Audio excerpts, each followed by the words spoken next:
श्रीगणेशाय नमः। श्रीसरस्वत्यै नमः। श्रीपादवल्लभनरसिंहसरस्वती श्रीगुरुदत्तात्रेयाय नमः। दत्तात्रेयसमारम्भां नृसिंहादिकमध्यमां सच्चिदानन्दपर्यन्तां वन्दे गुरुपरम्परां। श्रीगणपतिसच्चिदानन्दसद्गुरुभ्यो नमः। श्रीकृष्णाय परमात्मने नमो नमः। జయ గురుదత్త.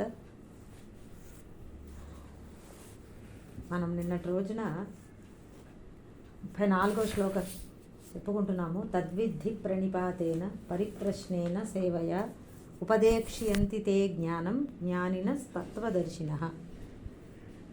ఆ శ్లోకంలో విషయాలు చెప్పుకుంటున్నాము. గురువు యొక్క వైభవము, గురువు యొక్క ఆవశ్యకత,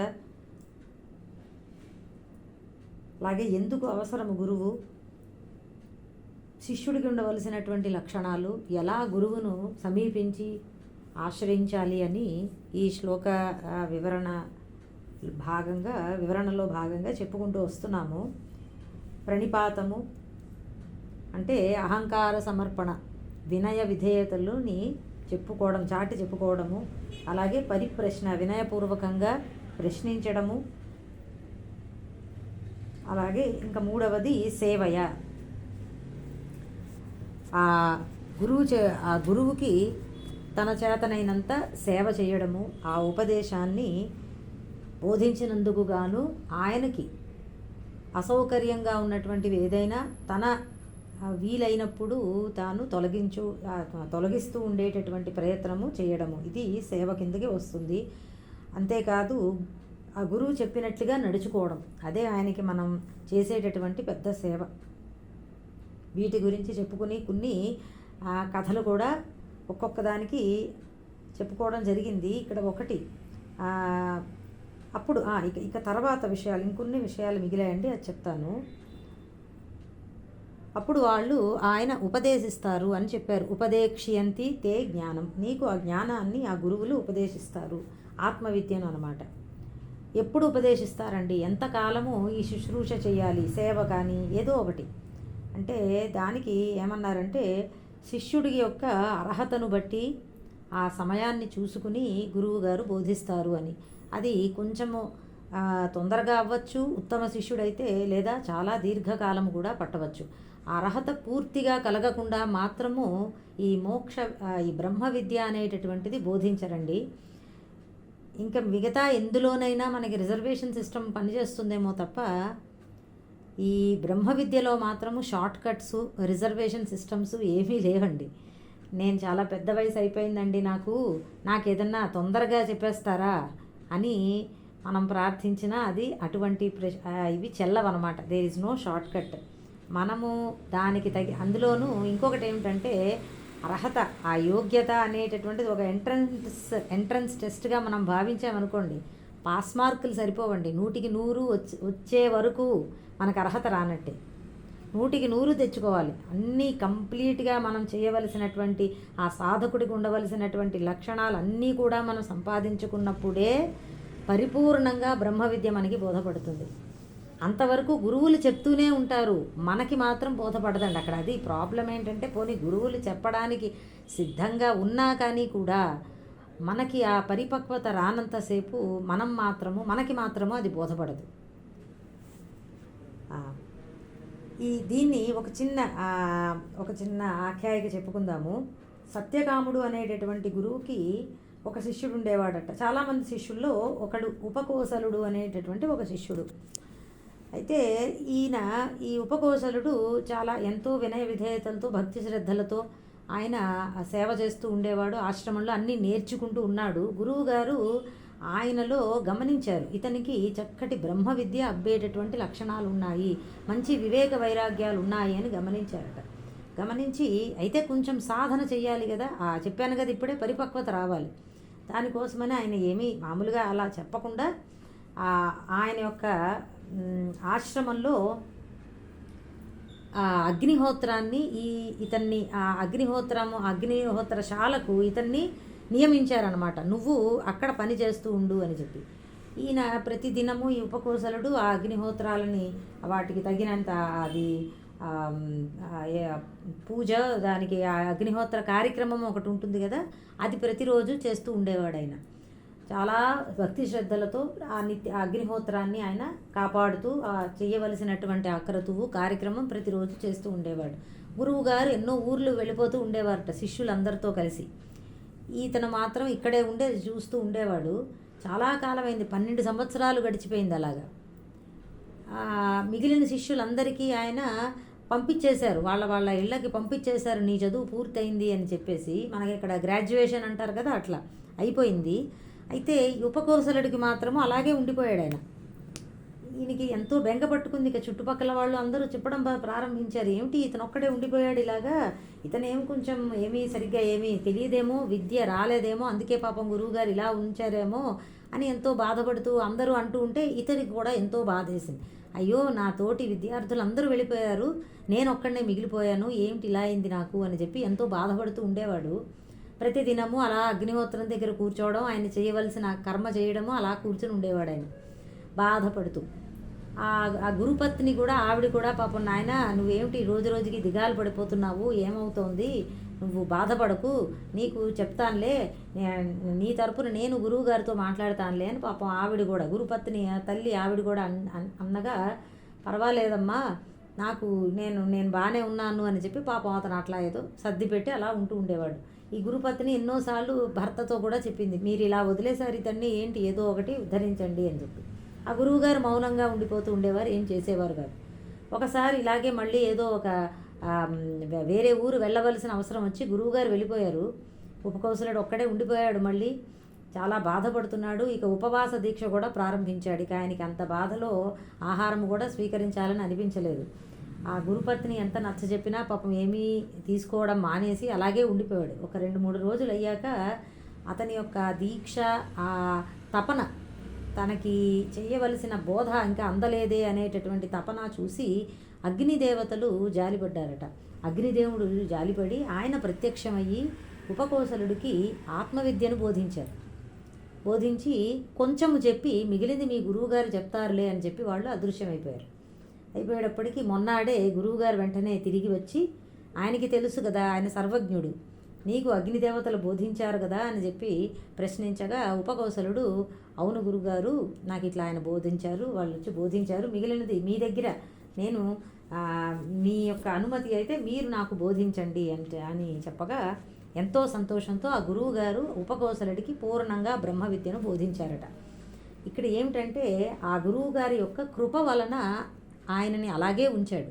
మిగతా శిష్యులందరికీ బ్రహ్మ విద్య కలిగేటంతటి యోగ్యత లేదు కాబట్టి వాళ్ళని గృహస్థాశ్రమంలో మీరు స్థిరపడిపోండి అని చెప్పి వాళ్ళందరినీ పంపించేశాడు.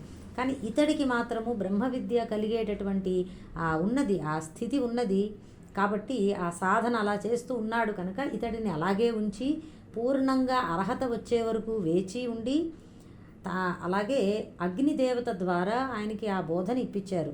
దీనివల్ల ఇంకొకటి ఏంటంటే, ఈ కథలో మనకి గురువుగారు ఏ రూపంలో అయినా పర్వాలేదు, అందరు గురువులు ఒకటే. సద్గురు శివ ఏవ సహ అన్న మాటలో ఇంకొక అర్థం ఏమిటంటేనండి, ఎవరికైనా కానీ కూడా అసలు గురువు ఒకళ్ళు, ఆయన శివుడు, పరమశివుడే అందరికీ గురువు. ఏ రూపంలో ఎవరు మనకి బోధ చేస్తున్నా ఆ జ్ఞానాన్ని అది సాక్షాత్తు శివుడే. ఆ గురుతత్వంలో భేదం లేదు, గురుతత్వము అంతటా ఒకటే అనేటటువంటిది మనము ఈ కథలో అది కూడా మనకి తెలుస్తోంది. ఎందుకంటే ఎవరు ఉపదేశించారన్నది కాదు, ఆ అర్హత శిష్యుడికి ఎప్పుడు కలుగుతుందో తత్క్షణమే ఆ బోధ అతనికి ఏదో ఒక రూపంలో అందుతుంది అనేది ఇక్కడ చెప్పడానికి అన్నమాట. ఇంకొకటి, కాలం సమయం పడుతుంది, ఓర్పుగా సాధన మానకుండా వేచి ఉండాలి. ఇంకొకటి, సరేనండి, మొత్తం మీద గురువు ఉపదేశించారు. అక్కడ ఉపకౌశలుడికి ఎలా చెప్పారో ఇక్కడ మనకి కూడా గురువు గారు ఉపదేశించారు అనుకోండి. ఇప్పుడు ఏమిటి తర్వాత నేనేం చెయ్యాలి అని మళ్ళీ మనకి అయిపోయిందా అక్కడతో, ఇంకా నా పని అయిపోయినట్టేనా అంటే, ఉత్తమ శిష్యుడైతేనండి వెంటనే అనుభవం కలుగుతుంది. ఉపకౌశలుడు లాగా అన్ని సంవత్సరాలు మీరు ఊహించండి, 12 సంవత్సరాలు దీక్షగా అటువంటి ఉత్తమ శిష్యుడికి వెంటనే ఆ ఆత్మజ్ఞానం ఆ బోధ వలన అనుభవం కలగచ్చు, కానీ లేకపోతే శిష్యుడే సాధన చేసుకుంటూ ఉండాలి. గురువుగారు దొరికారులే అని చెప్పి అంతా ఆయనే చూసుకుంటారు, నాకేం పర్వాలేదు అని చెప్పి ఊరుకోలేదు. అసలు ఉపకౌశలుడు కూడా ఎంతో సాధన చేస్తూ ఉన్నాడు దీక్షగా కదా. మనం కూడా గురువుగారు లభించిన వెంటనే ఇంకా చతికిలు పడిపోయి అయిపోయింది, నేను చేయవలసిన పని అయిపోయింది అన్నట్లుగా కాకుండా అప్పుడే ఇంకా ఎక్కువ సాధన చేయాలి. చెప్తారు, మార్గనిర్దేశకత్వం చేస్తారు గురువుగారు. జీపీయూ అని అంటారు కదా, మనది దాన్ని ఏమంటారు, జీపీయూనా ట్రావెల్ మనం మనది మ్యాప్స్లో వస్తుంది జీపీయూ అంటే సడన్గా ఒకసారి బ్లాంక్ అయిపోయింది. అదే అట్లా మనకి గురువుగారు నిర్దేశకత్వం చేస్తారు. ఇదిగో ఫలానా ఇలా సాధన చెయ్యి అని మనకి ఒక దారి చూపుతారు. అక్కడ ఆ కథలో చూడండి, ఉపకౌశలుడికి అగ్నిహోత్రశాలలో వేశారు. అతనికి ఏకాంతంలో ఎక్కువగా సమయం గడపడం అలాంటిది అలవాటు చేయించారనమాట. వైరాగ్యము రావాలి, ఏకాంతంలో ఎక్కువగా ఉండాలి, బ్రహ్మ విద్య అవ్వాలి అంటే ఇవన్నీ మనకి భగవద్గీతలో చెప్తారు తర్వాత భగవానుడు. అలాంటి సాధన ఆయన చేసుకునేలాగా ఆయనకు అవకాశం కల్పించారు, ఆ దారి అలా చూపారు. అలాగే మనకి కూడా మన గురువులు ఏదో ఒకటి చూపిస్తారండి, మనం అందులో ప్రయాణం చేయాలి. ఇటు అటు డిస్ట్రాక్ట్ అయిపోకుండా ఒకటి పట్టుకుని అందులోనే మనం తీవ్రంగా మనం కృషి చేసే ప్రయత్నం చేయాలన్నమాట. దీనికే ఇంకొకటి చెప్తాను. ఏమన్నారంటే, స్వయం సాధన సంపత్తిం అర్జసిద్ధిం యథీచ్ఛసి కిం తితీర్షో హనుమతో వార్ధిరామ ప్లవంతదౌ. ప్రశ్న లాంటిది ఈ శ్లోకము. ఇది కూడా సూక్తి మంజరిలో ఒకానొక సూక్తి అన్నమాట. అంటే మనకి సిద్ధి కలగాలి లేదా గురు ఉపదేశము లభించాలి, మోక్షము కలగాలి అని కనుక ఉంటే దానికి కావలసినటువంటి సాధన సంపత్తిని మనమే సంపాదించుకోవాలి. గురువు మనకి అది తెచ్చి పెట్టరు. మన దానికే ఒక ఉదాహరణ చెప్తున్నారు. సముద్రాన్ని దాటాల్సిన అవసరం వచ్చింది హనుమంతుడికి. అలాంటప్పుడు శ్రీరాముడు పడవ అందించలేదు కదా, సీతమ్మని వెతుకు అని మాత్రమే చెప్పారు, కానీ పడవిచ్చి పంపలేదు. నువ్వు సముద్రాన్ని దాటవలసిన అవసరం రావచ్చేమో, ఎందుకైనా మంచిది పడవ పట్టుకెళ్ళు అని శ్రీరామచంద్రుల వారు ఇవ్వలేదు. దాని అర్థం ఏంటంటే, ఎవరికి వాళ్ళే తమ యొక్క అర్హతని వాళ్ళే పెంపొందించుకోవాలి. సాధన చేసుకుని ఆ సాధన చతుష్టయ సంపత్తి అని వస్తుంది కదా, మనం ఇంతకు ముందర చెప్పుకున్నాం, అది మనమే సంపాదించుకోవాలండి. శమము, దమము, ఇంద్రియ నిగ్రహము, అలాగే తితిక్ష, ఉపరతి, ధారణ, ధ్యానము, సమాధి మొదలైనటువంటివి మనమే అవి కాదు, ఇవి ఆత్మానాత్మ వివేకము, ఇహాముత్ర ఫలభోగ విరాగము, అలాగే ఇప్పుడు నేను చెప్పినటువంటి 6 షట్క సంపత్తి, ముముక్షుత్వము, ఈ 4 లక్షణాలు మనమే ప్రయత్నంతో సంపాదించుకోవాలి. గురువులు బోధిస్తున్నప్పుడు ఈ సాధనలన్నీ మనం అలవాటు చేసుకుని సాధన అభ్యాసం చేసుకుని అప్పుడు ఆ సమయం వచ్చినప్పుడు గురువు గారు మనకి ఆ బ్రహ్మ విద్యను కూడా బోధించడం జరుగుతుంది. అది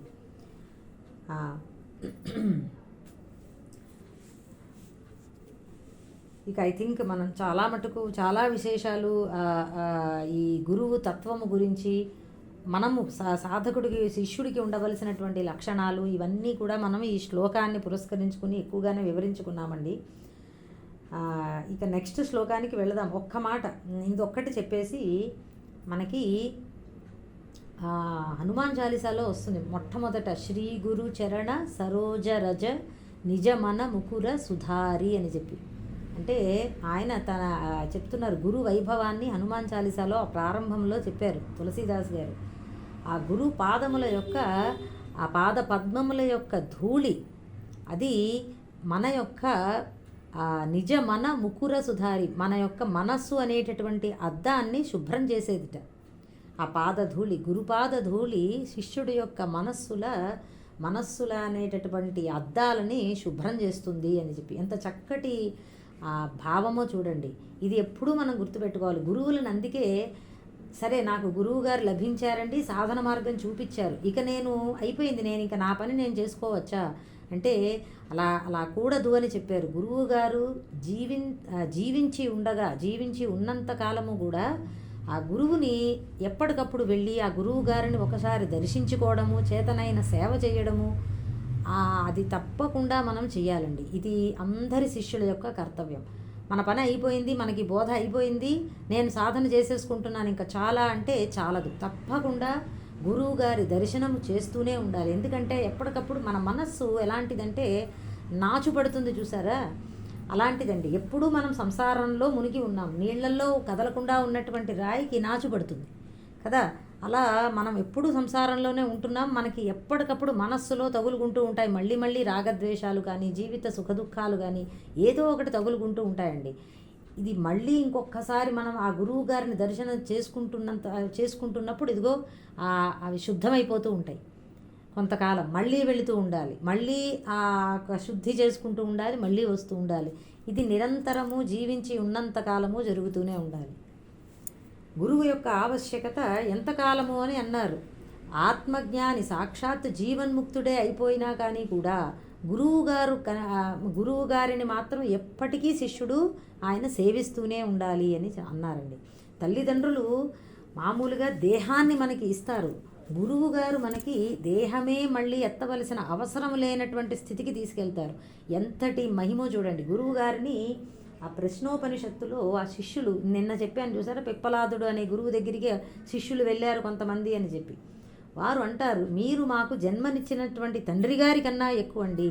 ఎందుకంటే జ్ఞానము బోధిస్తున్నారు. ఎటువంటి జ్ఞానము చేత తిరిగి మనము మళ్ళీ జన్మ ఎత్తవలసిన అవసరం లేదు, శాశ్వతమైనటువంటి ఆనందాన్ని పొందగలమో అటువంటి జ్ఞానాన్ని ప్రసాదించేటటువంటి గురువు గారి కంటే అధికం ఇంకా ఏదీ లేదండి. అందుకే ఏమన్నారంటే, భగవంతుడికి ఆగ్రహం కలిగితే గురువుగారు దానిని తగ్గించగలరంట. ఏదో రకంగా దాన్ని ఆ శిష్యుడి నుంచి తప్పించగలరు. కానీ గురువుకే మనం ద్రోహం చేసినా లేదా గురువు పట్ల అపచారం చేసినా, గురువుగారికి ఆగ్రహం కలిగించేలాగా మనం ఏదన్నా చేసినా ఇక మనల్ని ఎవ్వరూ కాపాడలేరు, భగవానుడు కూడా ఏమీ చెయ్యలేట. అంతటి చాలా జాగ్రత్తగా ఉండాలి. అందుకే గురువు విషయంలోనండి ఎటువంటి అపచారము తెలుసో తెలియకో కూడా చేయకూడదు. మహా అపరాధం అయిపోతుంది అది. ఎంతటి మహిమ ఉన్నదో ఆ గురువుల ఆశ్రయం వలన అంతే మనం చాలా జాగ్రత్తగా కూడా ఉండాలి. ఎటువంటి పొరపాటు కూడా గురు సన్నిధిలో చేయకుండా ఉండాలి. ఇవన్నీ కూడా మనకి గురుగీతలో వస్తాయి. గురువు ఎదురుకుండా ఎక్కువగా మాట్లాడకూడదని, గట్టిగా మాట్లాడకూడదని, ఆయన ముందర నడవకూడదని ప్రతి ఇది వివరణగా చెప్పి ఉన్నది గురుగీతలో మనకి. ఇవన్నీ మనం తెలుసుకోవాలండి. ఒకటి చూసుకోండి, జీవితంలో ఏమిటంటే నాకు తెలియదండి అనేటటువంటిది ఆ మాట చెల్లదండి. మనకి ఒక వయసు వచ్చాక తెలుసుకోవాలి. అన్నం తినాలి అని చెప్పి లేదా మనకి కావాల్సినటువంటి కోరికలు తీర్చుకోవాలని ఎవరూ చెప్పట్లేదు, మనం తీర్చుకుంటున్నామా లేదా? ఇది కూడా అంతే. ధర్మం అంటే ఏమిటి, ఏది అధర్మము, ఏది ఆచరించాలి, మనం ఒక్కొక్క ఆశ్రమంలోకి అడుగు పెడుతుంటే, ఒక వివాహం చేసుకుంటే ఏం చెయ్యాలి, వివాహం జరిగాక కేవలము భార్యతోనూ తల్లిదండ్రులతో ఇది కాదండి, పిల్లల్ని కంటూ తను చెయ్యవలసినటువంటి ధర్మ కార్యక్రమాలు కొన్ని ఉంటాయి, అవి చేసి తీరాలి. మనిషి జన్మ ఎత్తాక మనం ఏదో ఫ్రీ బర్డ్ అని అనుకోవడానికి లేదండి. We are not free birds, we are never free. మనము మోక్షం కలిగినప్పుడే మనం ఫ్రీ, అంతవరకు మనం ఫ్రీగా లేవండి. పశువులకి ఒక కర్రకి వాటి మెడ చుడతారు, ఒక తాడు కట్టి ఉంచుతారు. ఆ తాడు ఎంత పొడుగో అంత మేర తిరుగుతూ ఉంటుంది. అది అంత మాత్రం చేత అది ఫ్రీగా లేదండి. మనం అందరం కూడా అంతే.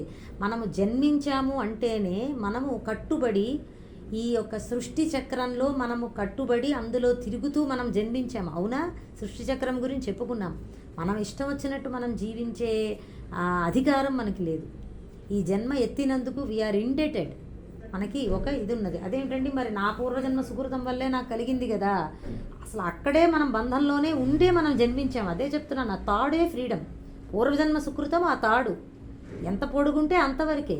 బట్ జన్మ అంటూ ఎత్తామంటేనే మనము ఒక చక్రంలో తిరుగుతున్నాము, కట్టుబడి ఉన్నాము అనేది మాత్రం మర్చిపోకూడదు. కాబట్టి తెలుసుకోవాలండి. పెద్దలు చెప్తూనే ఉన్నారు, చెప్తూ ఉంటారు కూడా ఎప్పటికీ కూడా. అవి మనం తెలుసుకుని అవి ఆచరించే ప్రయత్నం చేయాలి. శాస్త్రపరమైనటువంటి ధర్మాధర్మ విషయాలు, అంతేగాని ఏదేదో కాదు. మళ్ళీ అక్కడ కన్ఫ్యూజ్ అవ్వద్దండి.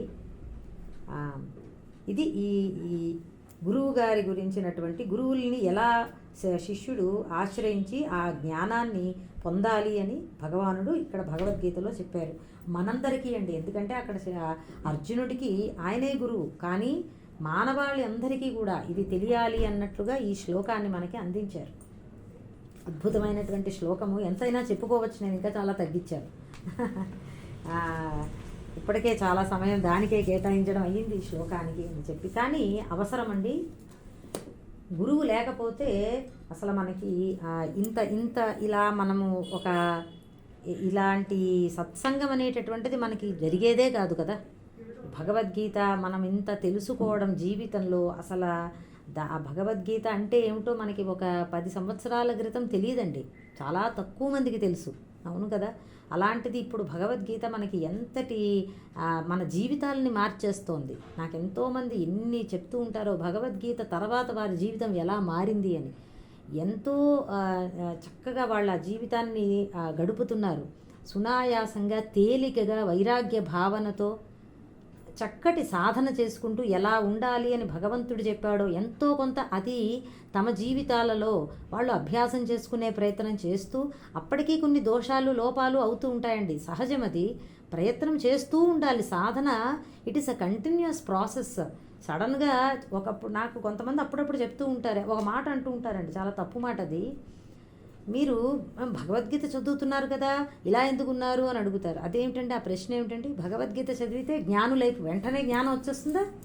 మన యొక్క లోపతాపాలు ఉంటాయి కదా, మనం సాధన చేసుకోవాలి, మనం అందులో ఎంతో కృషి చేయాలి, ఆత్మజ్ఞానాన్ని సంపాదించుకోవాలి. అది మన మీద ఆధారపడి ఉంటుంది. భగవద్గీతను ఎందుకు అనడం? భగవద్గీత చదివిన వాళ్ళందరూ వెంటనే జ్ఞానులైపోతే అలా ఎలా? అది సాధ్యం కాదు. కొంచెం కొంచెంగా మనకి తెలుస్తూ ఉంటుంది. బట్ తప్పకుండా అసలంటూ ఏది చదవని వారికంటే కూడా భగవద్గీత అనేది మనం తెలుసుకున్నవారు తప్పకుండా ఒక మెట్టు ఎక్కువలోనే ఉన్నారండి. అందులో అసలు సందేహమే లేదు. ఎందుకంటే అసలు ఏ అర్థమూ తెలియకపోయినా ఆ శ్లోకాలను మనం పఠనం చేస్తున్నామంటేనే సాక్షాత్ కృష్ణ పరమాత్మ నోటి నుంచి వచ్చినటువంటి వాక్యాలు అవి. ఆ శబ్దాలు మన నోటిలోంచి మనం పలకడం, మన జన్మ ధన్యం అవ్వడం కదా. అది ఇక సరే, 35వ శ్లోకము. మన సద్గురువులకి కూడా ఒకసారి మనం మనస్ఫూర్తిగా నమస్కారం చేసుకుని ఇప్పుడు నెక్స్ట్ శ్లోకంలోకి వెళదాము. యజ్ఞాత్వా న పునర్మోహం ఏవం యాస్యసి పాండవ ఏన భూతాన్యశేషేణ ద్రక్ష్యస్యాత్మన్యథో మయి. ఇప్పుడు అంతటి గురువుని ఆశ్రయించాము, గురువుగారు బోధిస్తారు అని చెప్పారు. ఇప్పుడు బోధించారు, తర్వాత దానివలన కలిగేటటువంటి ఫలం ఏమిటి అని ఈ శ్లోకంలో చెప్తున్నారండి. అద్భుతమైనటువంటి శ్లోకం ఇది కూడా. 4వ అధ్యాయంలో కొన్ని ఉన్నాయి. జెమ్స్ అంటారు చూసారా, మా మణుల వంటివి. అటువంటి శ్లోకాలలో ఇవి కొన్ని అనమాట. ఇది ఒకటి. అదిగో మొన్న 34వ శ్లోకము, 18వ శ్లోకము, బ్రహ్మార్పణం బ్రహ్మహవి, ఇవన్నీ యదా యదా హి ధర్మస్య. అది పాండవ యత్ జ్ఞాత్వా న పునః మోహం ఏవం యాస్యసి పాండవ ఏన భూతాని అశేషేణ ద్రక్ష్యసి ఆత్మని అథో మయి.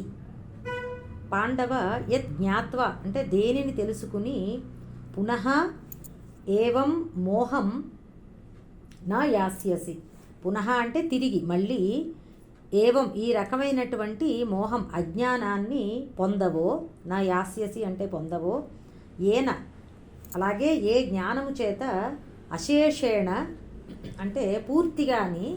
ఏంటి పూర్తిగా అంటే బ్రహ్మ మొదలుకుని సూక్ష్మక్రిముల దాకా, భూతాని జీవులను, ఆత్మని నీయందు, అథో మయి మరియు ఈశ్వరుడనైన నాయందు, ద్రక్ష్యసి దర్శించగలవో, తద్విద్ధి అలాంటి జ్ఞానాన్ని గురువుల ద్వారా నువ్వు తెలుసుకో అని చెప్తున్నట్టు అనమాట అండి. కలుపుకోవాలి. తద్విద్ధి అనేది మనము ఈ శ్లోకంలో కలుపుకోవాలి, పూరణ చేసుకోవాలి ఆ అర్థవంతంగా రావడానికి. తాత్పర్యం ఒకసారి చదువుతాను. ఏది తెలుసుకుని తిరిగి ఈ అజ్ఞాన వ్యామోహాన్ని పొందవో, ఏ జ్ఞానము చేత పూర్తిగా బ్రహ్మ మొదలుకొని స్తంభ పర్యంతము సమస్త భూతాలను నీయందు మరియు ఈశ్వరుడనైన నాయందు దర్శించగలవో అలాంటి జ్ఞానాన్ని తెలుసుకో. ఇక్కడ మనకి మళ్ళీ ఒక్కసారి ప్రారంభం నుంచి సాధన మనం చెప్పుకుంటూ వస్తే, కర్మయోగాభ్యాసము చెయ్యగా చిత్తము శుద్ధమవుతుంది. నిష్కామంగా, కోరిక లేకుండా, ఈశ్వరార్పణ భావంతో లేదా పరోపకార దృష్టితో కర్మయోగాభ్యాసం అదనమాట అండి. ఒక్కసారి మళ్ళీ చెప్తున్నాను.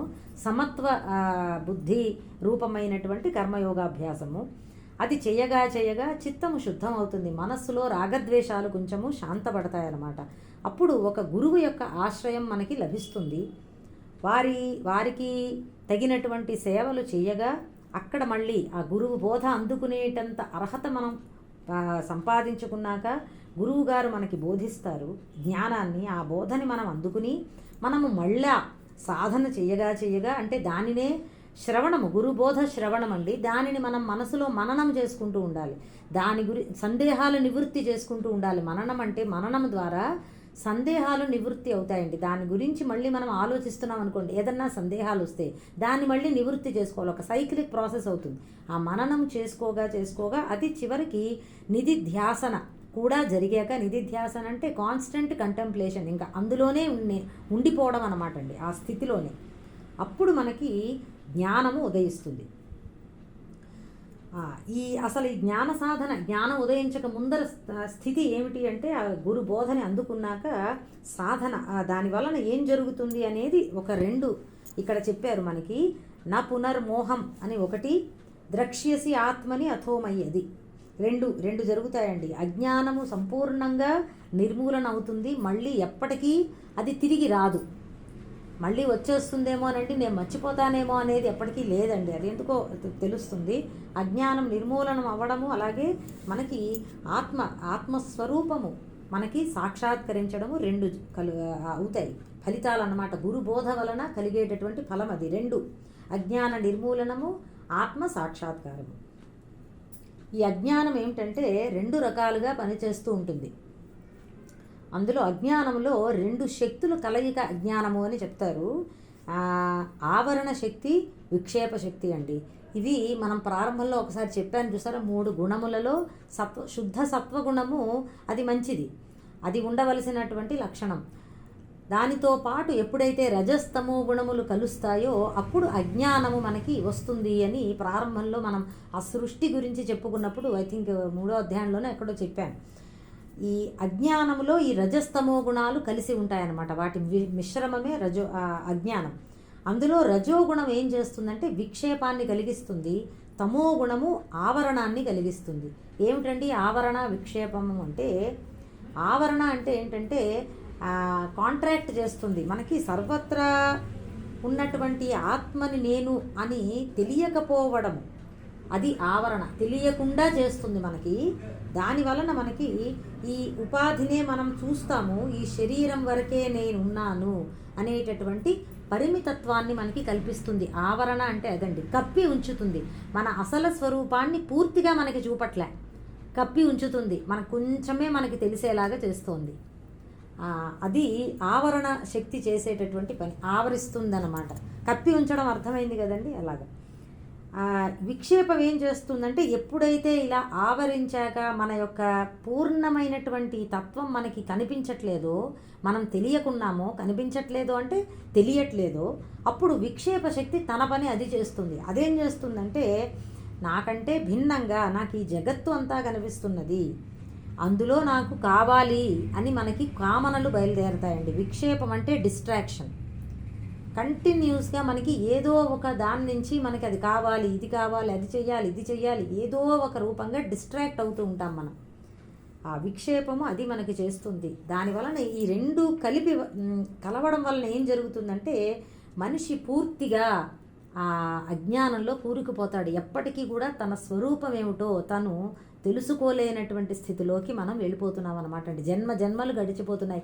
కొన్ని కోట్ల జన్మలు అయ్యాయి ఇప్పటికే. మనకి ఏదైనా పురాణం మనం చదువుతున్నాం అనుకోండి, అందులో చెప్తారు, కల్పాల గురించి వివరణ చేస్తారు. బ్రహ్మగారి ఆయుర్దాయంతో పోలుస్తారు కొన్ని కోట్ల సంవత్సరాలు. అలాంటి కల్పాలు అనంతంగా గడిచిపోతున్నాయండి. ఈ జీవులు మనం జన్మిస్తూనే ఉన్నాం, మళ్ళీ చచ్చిపోతున్నాం, మళ్ళీ పుడుతున్నాం, మళ్ళీ మరణిస్తున్నాం. ఇది ఎన్నో జన్మో లెక్కలేనంత జరిగిపోయింది, అనాదిగా నడుస్తోంది. ఇప్పటికైనా మనం ఇక్కడికి అయినా ఈ భగవద్గీత మొదలైనటువంటి వేదాంత తత్వం మనం తెలుసుకున్నాక ఇక నాకు వద్దు ఇది అని అనిపించాలని. ఎందుకంటే అన్ని రకాలైనటువంటి ఎన్ని అనుభవాలు మనం ఈ జగత్తులో పొందగలమో అన్నీ ఇప్పటికే పొందేశామండి. ఇంకా ఏదో పొందాలని ఇంకా కోరికే, మనకి ఇప్పటికీ తెలియట్లేదు. ఇక చాలు అని అనిపించడం మహాభాగ్యం. అసలు అమ్మో నాకు ఇంకా వద్దు, ఈ బాధలు వద్దు, ఈ సుఖాలు వద్దు, నాకు ఏదీ వద్దు, నాకు శాంతి కావాలి అని ఎప్పుడు అనిపిస్తుందో అది మనకి నిజమైనటువంటి సూర్యోదయం మనకి అప్పుడు జరిగిందండి. మనం అంతవరకు చీకట్లో ఉంటున్నాం. అదిగో అజ్ఞానమే ఈ చీకటి. ఇందులో ఆవరణ శక్తి చెప్పాను చూసారా, మన యొక్క స్వరూపం ఏమిటో మనకి తెలియకుండా కప్పి ఉంచుతోంది చూసారా. 99% కప్పిందండి, 1%ఏ మనకి తెలుస్తోంది మన స్వరూపం. ఆ 1% ఇదిగో ఈ శరీరం వరకు నాకు తెలుస్తోంది చూసారా, అది దీన్ని మించి ఇంకా లేదు అని నాకు అనిపించేలాగా చేస్తుందన్నమాట ఈ ఆవరణ శక్తి. కానీ 99% అంతటా ఉన్నాను నేను. అంతటా ఉన్నటువంటి ఆ స్వరూపాన్ని ఒక్క శరీరంలోనే ఉంది అన్నంతగా దించి చూపిస్తోంది. అంటే ఆవరణ శక్తి చూడండి ఎలా మనల్ని ముంచేసిందో అది. దాన్నే అహంకారము అని అంటారు. ఎందుకంటే ఒక శరీరంలోనే ఉన్నాను, ఈ శరీరమే నేను అని మనకి అనిపించేలాగా చేస్తోంది కాబట్టి ఇదే అహంకారము అని చెప్పాను. లేదా దేహాత్మ అభిమానము. ఈ మాటలు మీరు మర్చిపోవద్దు. నేను ఎప్పుడైనా చెప్పేటప్పుడు మీకు ఆల్రెడీ చెప్పి ఉంటాను అన్న దృష్టిలో మళ్ళీ అంటుంటే మళ్ళీ మీకు డౌట్ రాకూడదు, అబ్బా అహంకారం అంటే ఏమిటి అని చెప్పి. చాలాసార్లు నాకు అర్థమైంది ఏంటంటే, ఎన్నిసార్లు చెప్పినా కొంతమందికి గుర్తే ఉండదండి, చెప్పినట్లు కూడా తెలియదు. కొంతమంది పాపం ఎంతో శ్రద్ధగా వింటూ ఉంటారు, వాళ్ళకి బోర్ కొట్టచ్చు, చెప్పిందే చెప్తున్నారు అని అనిపించవచ్చు. కానీ అందరూకి అర్థమయ్యేలాగా చెప్పే ప్రయత్నంలో కొన్ని ఇలా రిపిటీషన్స్ అయిపోతూ ఉంటాయి అది. సో ఆ ఆవరణ అహంకారము, ఈ విక్షేపము రజోగుణము ఏదైతే ఉందో అది మమకారం. కావాలి అని అనిపించడమే మమకారం, నాకు కావాలి అని. అహంకార మమకారాలే అజ్ఞానం అండి. నేను ఇంతకే అది చెప్దామనే ఇంత కథ చెప్పాల్సి వచ్చింది. అజ్ఞానం ఎప్పుడు కూడా అహంకార మమకార రూపంలో ఉంటుంది. మనకి ఎంత మమకారం ఉంటే అంత అజ్ఞానం మనల్ని ఆవరించిందని గుర్తు. అది తగ్గుతూ ఉండాలి. మమకారం మనమే వదులుతూ ఉండాలి, అది వదలదండి మనల్ని. అది అసలు పట్టుకోలేదు, మనం పట్టుకుని మనం వదలట్లేదు అంటే అలా వదిలించుకునే ప్రయత్నం మనమే చేసుకోవాలి. ఇది ఈ గురువు ఉపదేశం వలన ఏం జరుగుతుందంటే, ఆ జ్ఞానము వలన ఈ ఆవరణ శక్తి మనకి యొక్క ప్రభావం తగ్గిపోతుంది అన్నమాట అండి. అంతే, మన యొక్క స్వరూపము పూర్ణంగా మనకి అవగతం అవుతుంది. అది దాన్నే సర్వాత్మ భావము అని అన్నారు. దాని వలన ఈ అహంకార మమకారాలు తొలగిపోతాయి, ఆ మమకారం కూడా తొలగిపోతుంది. ఆ గురు ఉపదేశం వలన రెండు తక్షణమే జరుగుతాయి. ఒకటికొకటి లింక్ అనమాట అండి. అహంకారము మమకారము అనేటటువంటివి ఒకటి ఉంటే ఇంకోటి తప్పకుండా ఉంటుంది, ఒకటి పోతే రెండోది కూడా పోతుంది. అహంకారమే మూలము, అది పోవాలి. అది ఎలా పోతుంది? జ్ఞానం వలన పోతుంది. ఎందుకు? అహంకారం అంటే నేను శరీరము అనేటటువంటి పరిమిత దేహ అభిమానం. అది పోవాలి అంటే నేను ఎవరో పూర్ణంగా నాకు తెలియాలి. అటువంటి సర్వవ్యాపకమైనటువంటి ఆత్మ నేను అనేటటువంటిది మనకి ఉదయించాలి గురు ఉపదేశం వలన. అది ఇటువంటి జ్ఞానము ఒకసారి పొందాక మళ్ళీ మనకి తిరిగి మనము మోహంలో పడిపోవడం అనేది జరగదు అని అన్నారు. ఇది ఎలాంటిదంటే, మనం కలగంటున్నామండి, పడుకుని ఉన్నంతసేపు మనకి ఎన్నో జరుగుతూ ఉంటాయి. ఒక్కసారి లేచాక మళ్ళీ మనకి అనుమానం రాదు. మామూలుగా మనం రోజులో చూసుకుంటే నేను కలలో ఉన్నానా మెలకుగా ఉన్నానా అనేటటువంటి సందేహం మనకి రాదు కదా. లేదా ఇంకొక ఉదాహరణ చెప్తాను. మనం తాడును చూసి పాము అని భ్రమపడ్డాం. ఒకసారి దీపం వెలుగులో అది పాము అని తెలుసు, అది పాము కాదు తాడు అని తెలిసిందనుకోండి, మళ్ళీ ఎప్పటికీ భ్రమపడమండి.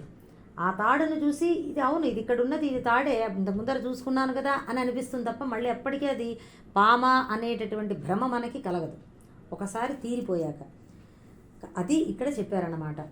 పునర్మోహం అని చెప్పారు. ఇక తర్వాత ఈ జ్ఞానము కలగడం వలన ఏమవుతుంది? ఈ మనలో అజ్ఞానము తొలగుతుంది. ఇంకోటి ఏమన్నారంటే, ద్రక్ష్యసి ఆత్మని అథో మయి, 2 మాటలు. ఇది చాలా గొప్ప పాదం అసలు. అది సకల ప్రాణులని నీయందు నువ్వు దర్శిస్తావు, ఆ తర్వాత ఈశ్వరుడనైన నాలో దర్శిస్తావు అని అన్నారు. అసలు ఈ మాట అర్థమవుతుందా మీకు? ఇది అర్థం చేసుకుంటేనే అసలు ఎంతో ఇదండి. ఒక ఉదాహరణ ముందర చెప్తాను, ఎందుకంటే తత్వం ముందరకి వెళ్ళిపోయే ముందర ఒక ఉదాహరణ చెప్తే సులభమేమో అనిపిస్తుంది. చూడండి, నేను ఒక అలని, తరంగము అని అనుకోండి. ఐఎమ్ అ వేవ్, ఎవరికి వాళ్ళు అనుకోండి, మీకు మీరే నేను ఒక తరంగమును అనుకున్నారనుకోండి. అలా అనుకున్నంతసేపు మనకి ఏమవుతుందంటే, నేను వేరు, నేను చాలా పరిమితంగా ఒక చిన్న అలని, నా సైజు ఇంతే.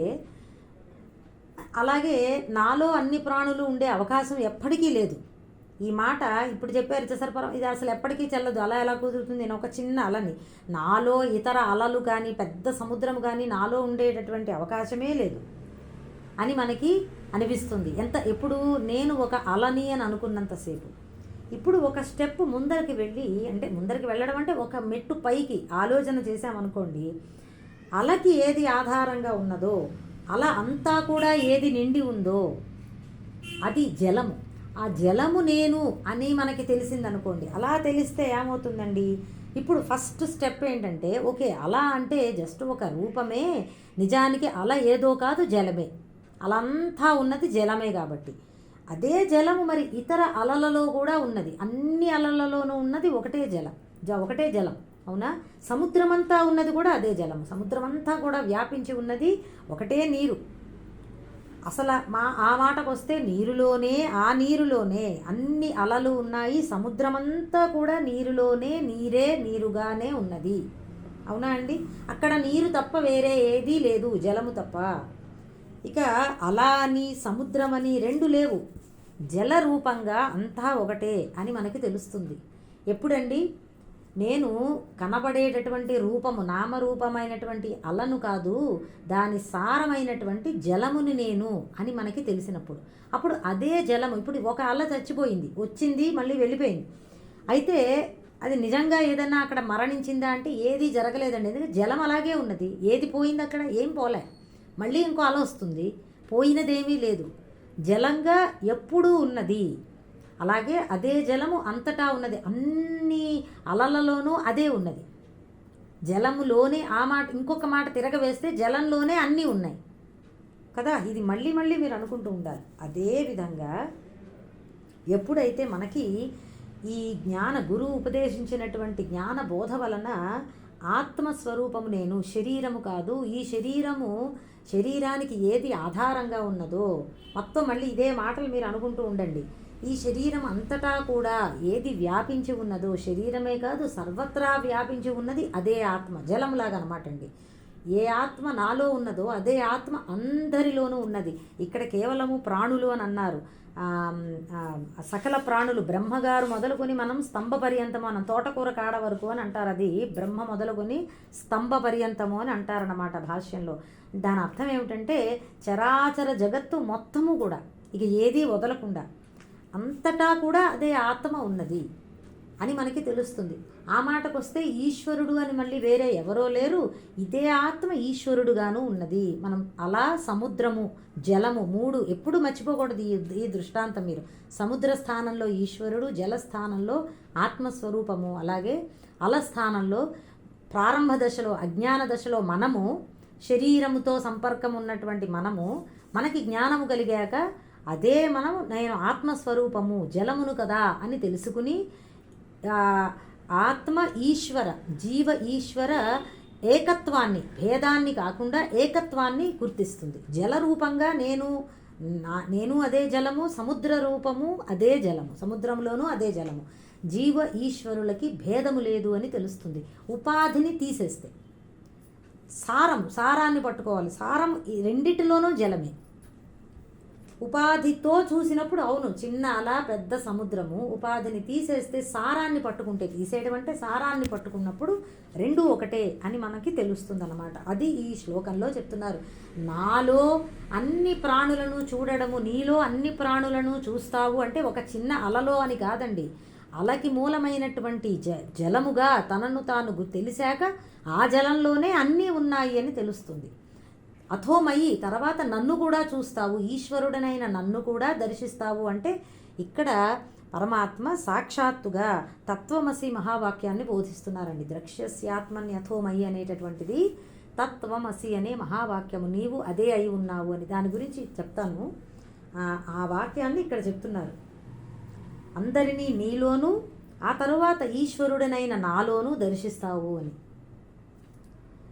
ఈ ఆత్మస్వరూపము నేను ఈ ఒక శరీరము కాదు, ఈ శరీరమునికి ఏదైతే ఆధారంగా ఉన్నదో ఆ చైతన్యము, ఆ ఆత్మ సచ్చిత్ స్వరూపము అని చెప్తూ ఉంటాను నేను. ఉనికి స్ఫురణ, ఉనికి ఎరుక అని చెప్తూ ఉంటారు. సత్ అంటే ఉనికి, ఎరుక అంటే చిత్ అండి, ఆ తెలివి. ఇది ఎలా మనం గుర్తించాలి అంటే ప్రారంభంలో ఈ శరీరాన్ని వివేకము చేసుకోవాలి. దృగ్దృశ్య వివేకం ఇంతకు ముందర వివరించాను. పంచకోశ వివేకం అని ఒకటి ఉన్నది, ఉపనిషత్తులంతా ఇదే. సర్వోపనిషత్ ప్రసిద్ధం ద్రక్ష్యసి అన్నారు. క్షేత్రజ్ఞ ఈశ్వరైక్యం సర్వోపనిషత్ ప్రసిద్ధం ద్రక్ష్యసి. ఈ ఏకత్వాన్ని సర్వ ఉపనిషత్తులో కూడా ఇదే చెప్తున్నాయి, చాటి చెప్తున్నాయి. ఈ జీవ ఈశ్వర ఏకత్వాన్ని దానిని దర్శించడం జరుగుతుంది అని ఏం చెప్తున్నాయి అంటే, ఉపనిషత్తులలో మనకి దృగ్దృశ్య వివేకము, పంచకోశ వివేకము, అలాగే అవస్థాత్రయ వివేకము, జాగ్రత్త స్వప్న సుషుప్తి అవస్థాత్రయ వివేకము గురించి మాండూక్య ఉపనిషత్తులో వస్తుంది. ఈ పంచకోశ వివేకము ఐ థింక్ ప్రశ్నోపనిషత్తు ముండక ఉపనిషత్తులో ఒక ఉపనిషత్తులో ఈ పంచకోశ వివేకాన్ని గురించి చెప్తారండి. ఇట్లా ఇన్ని ఉన్నాయి. ఇంత తత్వాన్ని ఉపనిషత్తులలో అదే తత్వాన్ని బోధించారు. దానిని మనము తెలుసుకుని గురు ఉపదేశాల ద్వారా సాధన చేస్తే మనకి కూడా ఈ యొక్క దర్శనము లభిస్తుంది అని. మీకు ఒక్క విషయం ఇంకొకటి చెప్తానండి. ఎలా మనం ఏకత్వాన్ని చూడాలి అనేటటువంటిది మీకు సింపుల్గా చెప్తాను. సింపుల్గా అంటే దాని అర్థం సింపుల్ అని కాదు, అందరికీ అర్థమయ్యేలాగా ఒకటి చెప్తాను. ఉదాహరణ కాదు, ఇది సాధన. చూడండి, మనకి నేను శరీరము అనేది మనకి అనిపిస్తోంది ఇప్పుడు, కానీ శరీరం కంటే ఎక్కువగా మనకి ప్రాణము తెలుస్తోంది. మనం ఎంతసేపు ప్రాణం ఊపిరి ఆడుతోందో అంతవరకు నేను ఉంటాను అని మనకి అనిపిస్తుంది ఉంటుంది కదా. అందరికీ ఈ ప్రాణశక్తి తెలుసు. ప్రాణశక్తి అని అందాం, ఎందుకంటే ప్రాణం కేవలము ఊపిరి మాత్రమే కాదు, అది నిన్న నేను చెప్పినట్లుగా దశవాయువులుగా మారి మన శరీరాన్ని అంతా ధరించి నిలిపి ఉంచుతోంది ప్రాణశక్తి. ఏ ప్రాణశక్తి వలన నేను ఉన్నానో, జీవించి ఉన్నానో, అదే ప్రాణశక్తి ఇతర జీవులలో కూడా ఉన్నదండి. శరీరాలు వేరు, అవునా? ఇప్పుడు ఫర్ ఎగ్జాంపుల్ ఇంట్లో ఒక ఇంట్లో ఇతర మనుషులు, వారి శరీరం భిన్నంగా ఉండొచ్చు, కానీ వారిలోనూ అదే ప్రాణశక్తి ఉన్నదా లేదా? ఏ ప్రాణశక్తి నాలో ఊపిరిగా తెలుస్తోందో అదే ఊపిరి, అదే ప్రాణశక్తి ఇతర జీవులలో కూడా ఉన్నది, ఇతర మానవులలో ఉన్నది. ఆ తర్వాత మీరు పశువుల దగ్గరికి వెళ్ళండి, పశువులు కూడా అదే ఊపిరి తీసుకుంటున్నాయి, ఊపిరి వదిలిపెడుతున్నాయి. పక్షులు తీసుకోండి, చెట్లు తీసుకోండి, చెట్లకి కూడా జీవించి ఉన్న చెట్టు అది గ్రహిస్తోంది, అది కార్బన్ డైఆక్సైడ్ తీసుకుంటుంది, ఆక్సిజన్, కానీ ఒక శక్తి అయితే దానిలో ఉన్నది. దాని వలన ఆ చెట్టు పచ్చగా అది పెరుగుతోంది, వృద్ధి అవుతోంది. మన కళ్ళ ఎదురుగుండా మనకి తెలుస్తూ ఉంటుంది, పువ్వులు పూస్తూ ఉంటుంది, పళ్ళు కాస్తూ ఉంటుంది. అదే మాడిపోయిన చెట్టులో అది లేదండి, జీవత్వం లేదు అని తెలుస్తోంది. అందులో ప్రాణశక్తి లేదు, జీవించి ఉన్న చెట్టులో ప్రాణశక్తి ఉంది అని మనకు తెలుస్తోంది. అవునా? ప్రాణులన్నిటిలోనూ అదే శక్తి ఉన్నదండి, ఒకే ప్రాణశక్తి. మళ్ళీ ఒక్కొక్క ప్రాణిలో ఒక్కొక్క ప్రాణశక్తి కాదు కదా, అంతేనా కదా? అదే ఊపిరి, మనం ఏది ఊపిరి తీసుకుని వదులుతున్నామో మన ఇంట్లో ఉన్నవాళ్ళు కూడా అదే చేస్తున్నారు కదా, అదే శక్తి అని ఒప్పుకొని తీరాలి. ఈ ప్రాణశక్తి నిజానికి ఏమంటారంటే అనంతంగా సర్వత్రా వ్యాపించి ఉన్నది. కేవలము జస్ట్ వాయువు అని కాదు, గాలి అని అనుకోవద్దండి. అంతర్గతంగా శక్తి ఉన్నది అందులో. ఒక శరీరాన్ని నిలబెట్టి ఉంచగలిగే శక్తి ఉన్నది. నిలబెట్టడం అంటే జీవంతం చేసేటటువంటి శక్తి ప్రాణశక్తిలో ఉంది కదా. అది కేవలం ఊపిరి ఒక్కటే కాదు, అందులో ఇంకా శక్తి అనేటటువంటి దాని శక్తి అనే అనాలి. ఇంకా it has some other power because of which that body is sustained, it is enlivened. మనం జీవత్వం తెలుస్తోంది, మనకి వృద్ధి అవుతున్నాం మనం.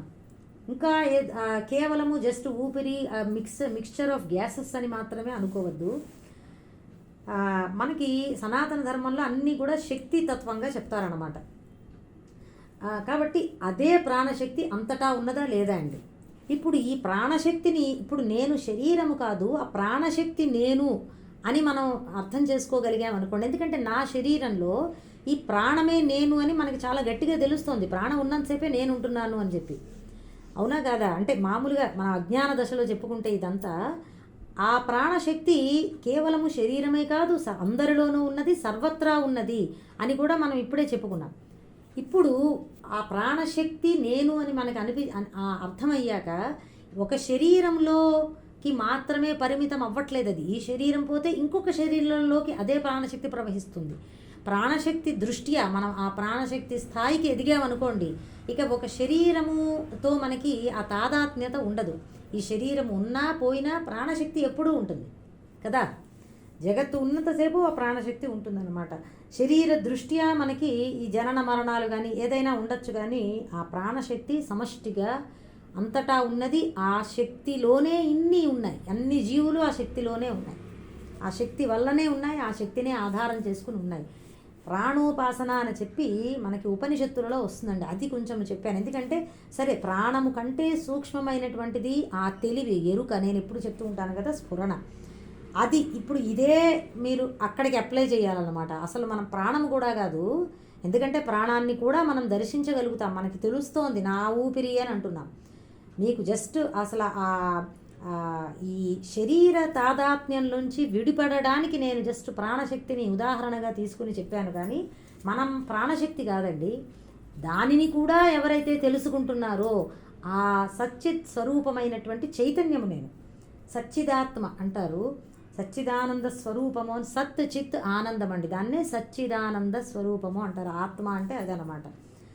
అది ప్రాణశక్తిని కూడా నడిపిస్తోంది, ప్రాణశక్తిని కూడా తెలుసుకునేటటువంటి ఆ ఎరుక. అది ఇక చూడండి, ప్రాణశక్తే సర్వత్రా ఉన్నది అని మనకి తెలుస్తున్నప్పుడు ఇక ఆత్మ సర్వత్రా ఉన్నది అని మనం ఎలా అనుకోకుండా ఉంటామండి? తప్పకుండా ఒప్పుకోవాలి. ప్రాణశక్తిని కూడా తెలుసుకునేటటువంటి నా ఆత్మ ప్రాణశక్తిని ఆవరించి ఉన్నది. ఇప్పుడు అనంతంగా ఉన్నది శక్తి, కేవలము నా శరీరంలోనే కాదు ఆ ప్రాణము.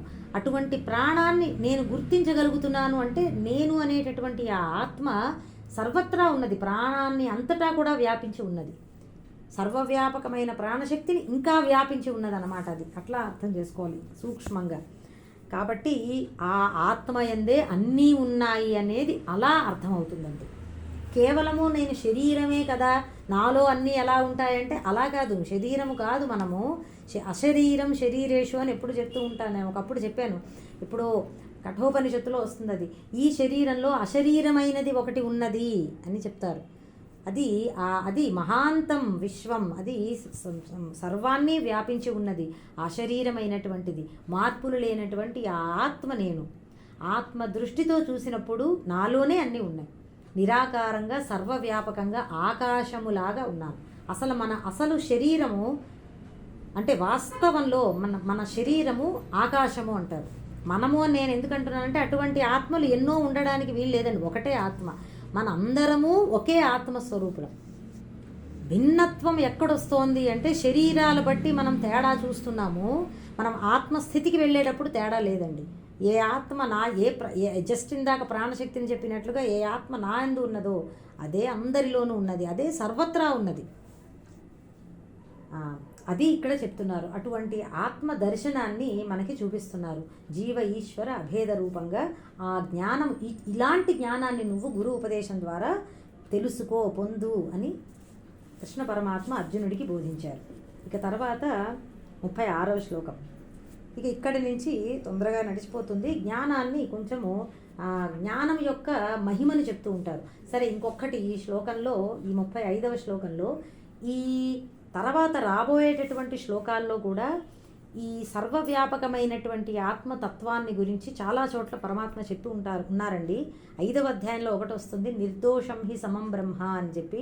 సర్వత్రా వ్యాపించి, సమంగా వ్యాపించి ఉన్నది బ్రహ్మము, ఆ పరబ్రహ్మము అని. అలాగే సర్వభూతస్థమాత్మానం సర్వభూతాని చాత్మని అని 6వ అధ్యాయంలో వస్తుంది. క్షేత్రజ్ఞం చాపి మాం విద్ధి సర్వక్షేత్రేషు భారత 13వ అధ్యాయంలో వస్తుంది. అన్ని క్షేత్రాలలో ఉండేటటువంటి ఆ క్షేత్రజ్ఞుడు అంటే చైతన్యము నేనే అని చెప్పి. ఇదే ఎన్నో ఉపనిషద్ వాక్యాలలో కూడా ఉన్నది. యస్మిన్ సర్వాణి భూతాని ఆత్మైవాభూత్ విజానతః తత్ర కో మోహః కశోకః ఏకత్వం అనుపశ్యతః. ఈ జ్ఞానము వలన సమస్త జీవులలో నేనే, సమస్త జీవులు నేనే అని ఎవరు తెలుసుకుంటాడో అటువంటి ఏకత్వాన్ని దర్శించినటువంటి వానికి ఇక అజ్ఞానము కానీ దుఃఖము కానీ ఎలా ఉంటాయి అని ఈశావాస్యోపనిషత్తులో దిగి చాలా ఉన్నాయండి. ఇంకా ఆత్మైవేదం సర్వం, సర్వము ఆత్మే, కనిపించేదంతా ఆత్మే, సర్వం కల్విదం బ్రహ్మ, ఇలాంటివి ఎన్నో ఉన్నాయి. ఏకత్వాన్ని మనకి చెప్పేటటువంటి ఉపనిషద్ వాక్యాలు అన్నమాట. ఇవి ఎందుకు చెప్పుకుంటాము అంటే మళ్ళీ మళ్ళీ మనకి గట్టి పడుతుందండి, లేకపోతే సందేహాలు వస్తూ ఉంటాయి. ఎంతోమంది చెప్పారండి అంటే అది సత్యము అని మనకి ఎప్పటికైనా అనిపిస్తుంది అని. ఇక 36వ శ్లోకము. అపి చేదసి పాపేభ్యః సర్వేభ్యః పాపకృత్తమః సర్వం జ్ఞానప్లవేనైవ వృజినం సంతరిష్యసి.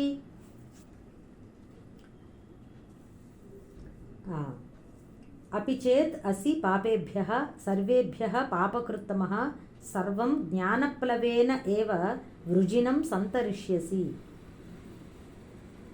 సర్వేభ్యః సమస్తమైన పాపేభ్యః పాపులందరికంటే పాపకృత్తమః అత్యధిక పాపము చేసిన వాడవు అపిచేత్ అసి అయినా కూడా సర్వం వృజినం సమస్తమైనటువంటి వృజినం అంటే పాపపుణ్య రూపమైనటువంటి సంసార సముద్రాన్ని జ్ఞానప్లవేన ఏవ సంతరిష్యసి.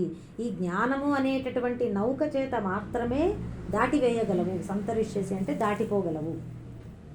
ఒకవేళ తాత్పర్యం పాపులందరికంటే అధిక పాపము చేసిన వాడవు అయినా కానీ కూడా అటువంటి పాపపుణ్య రూప సంసార సాగరాన్ని జ్ఞానమనే నౌక చేత దాటివేయగలవు. అంటే ఇక్కడ జ్ఞానం యొక్క మహత్వాన్ని చెప్పారనమాట అండి.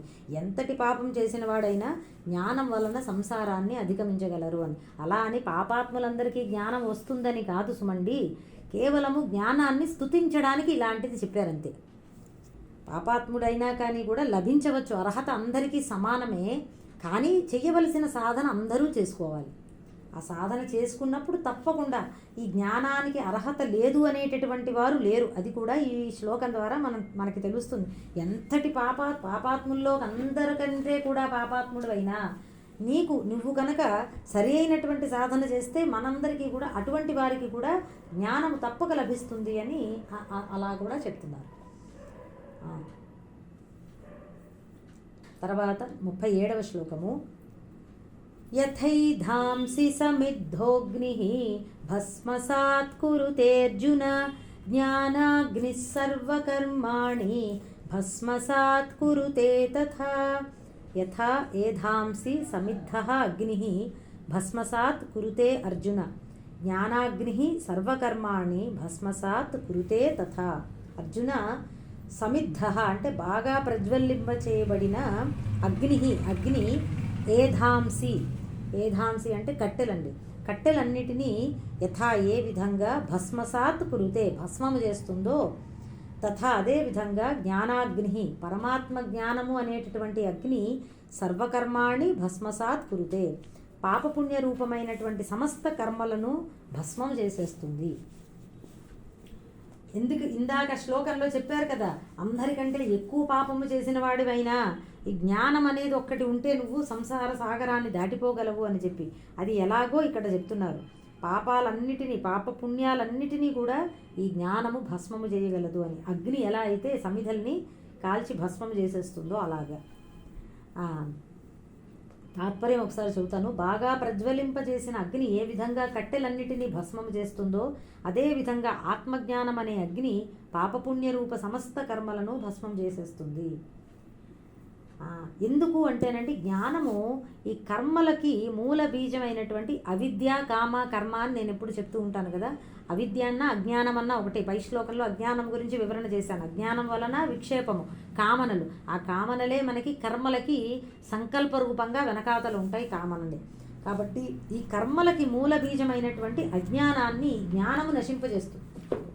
దానివల్ల ఏమవుతుందంటే నేను కర్తను, నేను భోక్తను అనేటటువంటి భ్రమ తొలగిపోతుంది. నేను ఆత్మస్వరూపంగా అకర్తను అని మనం గుర్తించగలుగుతాం.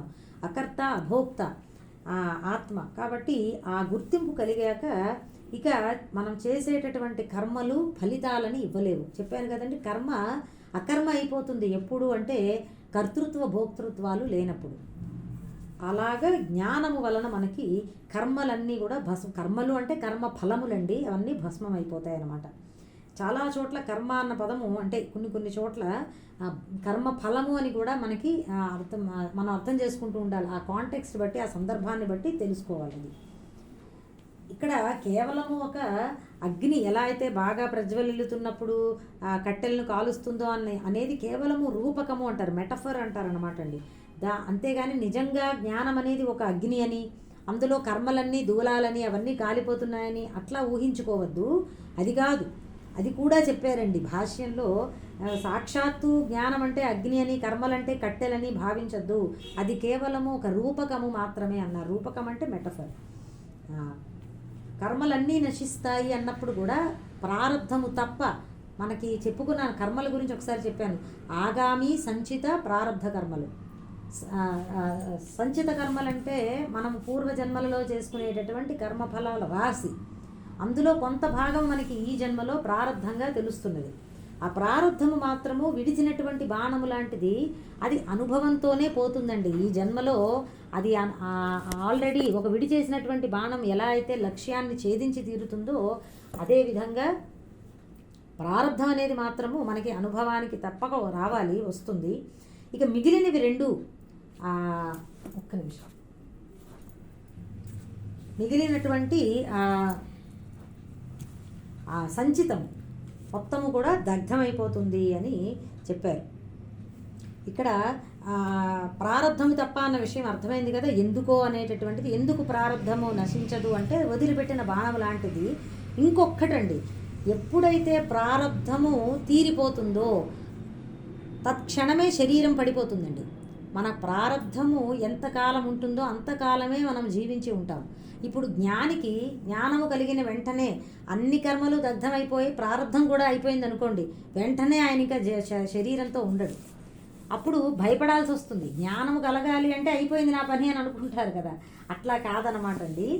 ఆ జ్ఞానము అందుకే ప్రారబ్ధం, అప్పుడు మనకి గురువులే ఉండరు, ఇతరులకి జ్ఞానము బోధించేటటువంటి వాళ్ళే ఉండరు.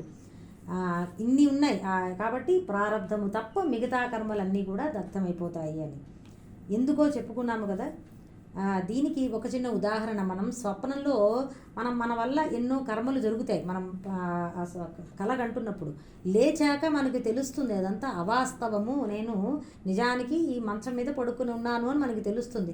అప్పుడు స్వప్నంలో మనం చేసినటువంటి కర్మలన్నీ కూడా ఉండవు, ఇంకా వాటి ఫలితాలు మనకి రావు ఇంకా, అంతేనా కదా. సేమ్ అలాగేనండి, మనమందరం కూడా అజ్ఞానం అనే నిద్రలో ఉన్నాం. ఇప్పుడు పెద్ద నిద్ర, దీర్ఘ నిద్రలో ఉన్నాం. అజ్ఞానం అనే నిద్ర జన్మ జన్మల నుంచి వస్తోంది. ఎప్పుడైతే జ్ఞానము అనేటటువంటి మెలకు వస్తుందో అప్పుడు స్వప్నంలాగా ఈ కర్మలన్నీ కూడా లేనివే అయిపోతాయన్నమాట. ఆత్మస్వరూప సాక్షాత్కారం వలన అది సంభవిస్తుంది.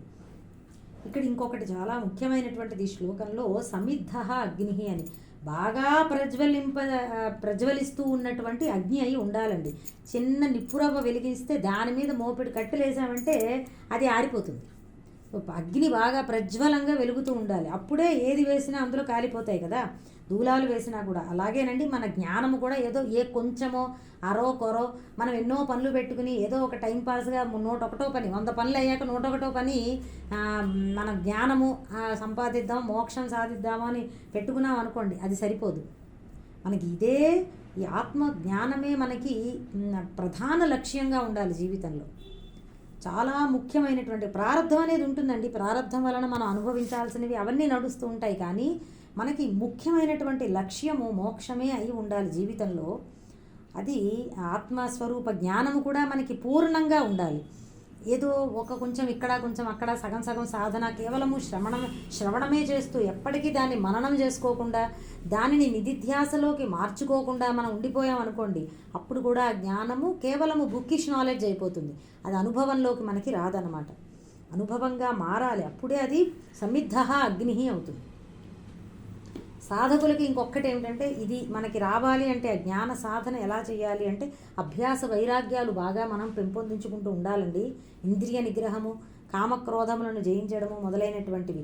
అలాగే శ్రవణమే కాకుండా మననం కూడా, దాని గురించి ఆలోచన చేస్తూ ఉండాలి, సందేహాలు నివృత్తి చేసుకుంటూ ఉండాలి.